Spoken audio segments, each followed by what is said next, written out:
In this intermediate level project, we're going to create an engaging, dynamic hamburger ad for a fast food chain. Here's the client brief. They're looking for a full-page ad to go in a regional travel magazine, but they're also using some of those same graphics to create a series of digital posts and a digital ad campaign. The full-page ad has the following dimensions in inches.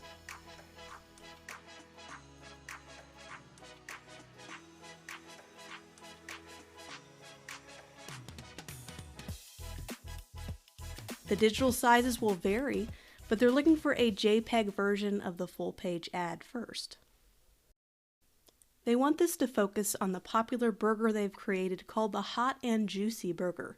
They want the photo of the burger to be the biggest element on the ad. They also want to avoid a lot of text and want the call to action to be a very simple website URL. The client does not want to use or focus on one word over the other, but to balance both hot and juicy, so people don't think the burger is too spicy or too mild. They're looking for something colorful and, of course, dynamic. So there is our quick client brief and the measurements. So let's get started in Adobe Photoshop. So welcome to Adobe Photoshop. We're going to do our first intermediate level project. We're going to create this ad together, and I'm going to assume already some basic working knowledge. So we're going to go fairly quickly creating and crafting this ad together. I hope to complete this full ad in 45 minutes or less. We're going to need a couple of photos to work with. If you don't have to use these same photos, you can use a food item of your own when crafting your own version of this ad. But at the end of this video, I'm going to challenge you to create your own fast food ad. So this is a nice juicy hamburger I found on Pexels.com. You can find that in the resource guide. I have links to all the photos I use throughout all the projects. So we have a nice juicy photo of a hamburger, and this is great because this is going to be really easy to cut and isolate out of the photo. We also have some droplets for our juicy text I thought would be neat to overlay on top of it. We also have some fire to describe the spicy, hot portion of the burger. So this is all we're really going to need is these three photos. We're going to get started with opening up a new document and making sure we have the right sizes for our ads.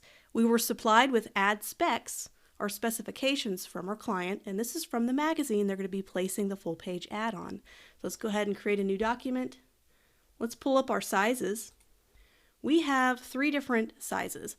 And as an intermediate level designer, you may have already created an ad and you're used to these terms, live, trim, and bleed. These are very standard terms.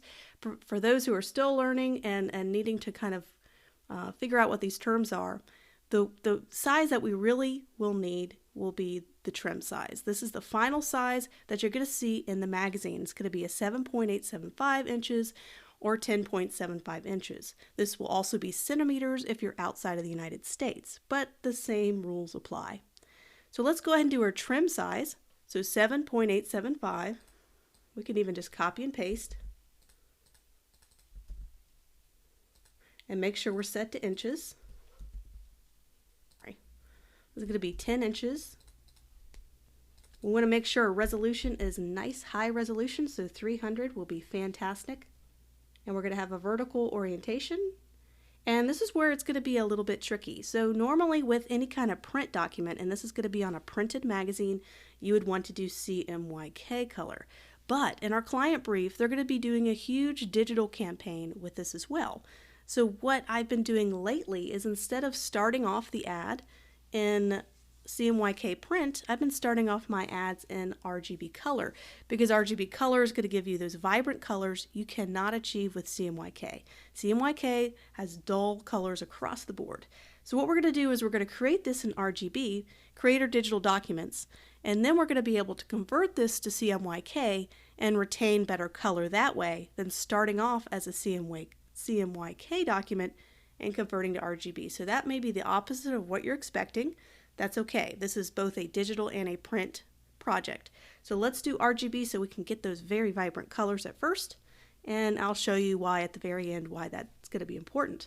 So we're going to click on OK. So this is our trim size. This is going to be the trim size of the document, and we're going to need to add our bleed.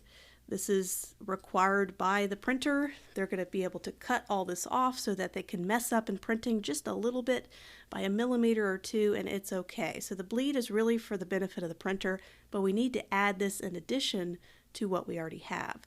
So we have our trim size as 7.875, and we have a bleed size of 8.125. So if you hash all that out, there's about a 1/2 inch or 1/4 inch bleed all the way around. So we just need to add a 1/4 inch bleed all the way around. So what we're going to do is we are going to put some guides here. So we have our rulers set on. So I went to view and I have our rulers set. So now that I can drag in some guides. So I'm dragging in guides right at the tip of this area. So just dragging them over. This is going to set our border or our trim area. So when we add the bleed, we know where the final trim is going to be for the document.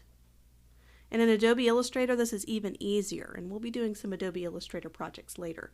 But this is a very photo manipulation heavy ad, so I decided to keep this in Photoshop.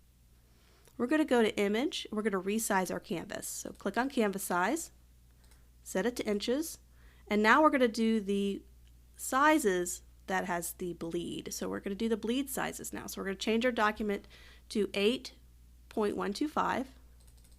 and change it to 11. So this is going to add that 1/4 inch bleed all the way around. Click on OK, and there we have it. And we have our guides to let us know where it's actually going to be printed or trimmed, and the bleed is just extra stuff that'll be not even included in the ad, but we still need to have that for the printer. So we have our kind of our document set up, and we're ready to kind of get some of our photography in here. So you might be wondering, what is this live area? The live area is just for you as a designer to make sure you don't have vital text or photos outside of the live area, because there could be a chance it gets caught in the folding of the magazine, you know, where it bends when you turn the page. It just kind of gives you that extra margin to have so that your stuff, your really important text and photos, they don't get cut off or messed up, or you're really able to see them. So it's really not anything you have to send to the printer. It's just for you as a designer to have this rule set in your mind. So in this case, it's 7.375 and 10.25. So I can create a new document in Photoshop with those exact measurements, 7.375. So it looks like it's a 1/2 inch or 1 inch margin, and then 10.25. So we're going to create a new document. This is just for me as a designer to be able to toggle it on and off. I'm just filling it in with the paint bucket. So now I have just a solid shape of that same size. I'm just going to copy. You can also use guides if you want to measure it, and paste it right there in the center. And this is the kind of your margin safety area. So anything in this it can be text and photos and important stuff. Anything outside it, treat it just like you would any other margin. Just don't put a whole lot of important stuff there. So we could toggle this on and off, call this live area, and we don't really necessarily need it until we're really getting finalized with some items. So let's get to the fun part. Let's start off with the hamburger. So here's our hamburger. What we want to do is just go ahead and bring this in. I'm just going to copy. I'm going to paste that juicy hamburger in, and before I resize any photo, I want to right click and make sure that it's a smart object so we can continue to scale down and up without messing up the resolution of the photo. So now we can scale it down without pixelating it, and we need to go ahead and set a size for this. So we can go ahead and set where the client wants it really big and very prominent. So let's go ahead and put it right about this area. We want to have some room for our headline. So this is where we kind of start to plan and block out our design. And we want to bring our typography in this so we know how to balance the size of the hamburger and the size of the typography, since the hamburger and the typography are really going to be one unit here. So let's bring in our typography. I'm going to type out our basic stuff that we need that the client requested, and I'll be right back.